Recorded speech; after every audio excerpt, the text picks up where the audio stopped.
মুসলমান না হলে সে ব্যক্তি কখনোই জান্নাত যাইতে পারবে না। এর সব থেকে বড় দলিল হচ্ছে সূরাতুন আলে ইমরানের 102 নম্বর আয়াত, ইল্লা ওয়া আনতুম মুসলিমুন, মুসলমান না হয়ে কবর আসিও না। যেহেতু আবু তালিব নবীকে এতটাই ভালোবাসতেন, সাপোর্ট দিলেন, এত কিছু নবীর জন্য করলেন, নবীর জন্য নিজের জীবনটাও বাজি ধরতে আবু তালিব কখনোই দ্বিধা করে নাই।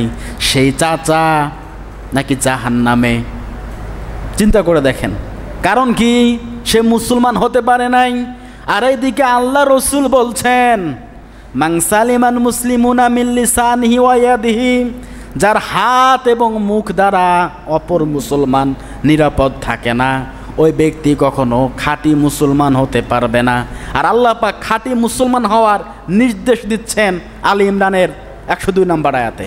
তো মুসলমান হওয়াটা কি জরুরি নয় বলেন? অবশ্যই অনেক অনেক জরুরি। যেহেতু আবু তালিব মুসলমান হয়নি, ইন্তেকাল করেছেন, আল্লাহ পাক মুসলমান হিসেবে তাকে কবুল করে নাই। তো এজন্য আমাদের মুখ দ্বারা, আমাদের জবান দ্বারা আমরা এমন কথা কাউকে উচ্চারণ করব না যে অপর ভাই যেন কষ্ট পায়। এরকম করা যাবে? বলেন, করা যাবে না।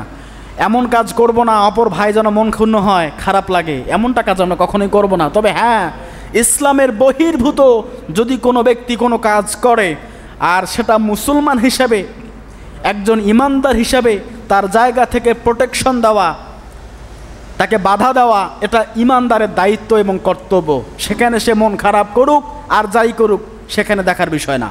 কথা বলেন, ঠিক কিনা? করতে হবে। সম্মানিত হাজিরিন, আল্লাহ রসুল সাল্লাল্লাহু আলাইহি সাল্লাম আমাদেরকে এই হাদিস দ্বারা এই শিক্ষা দিচ্ছেন যে তোমরা খাঁটি মুসলমান হও, অপর ভাইকে কষ্ট দিও না। কিন্তু দুঃখজনক হলেও সত্য, আমরা কথায় কথায় মানুষকে খোঁটা দিয়ে কথা বলি, মানুষকে ছোট করে কথা বলি। এরকম হয় কি হয় না বলেন? আমাদের অজান্তি হয়ে যায়। এরকম করা যাবে? এরকম করা যাবে না।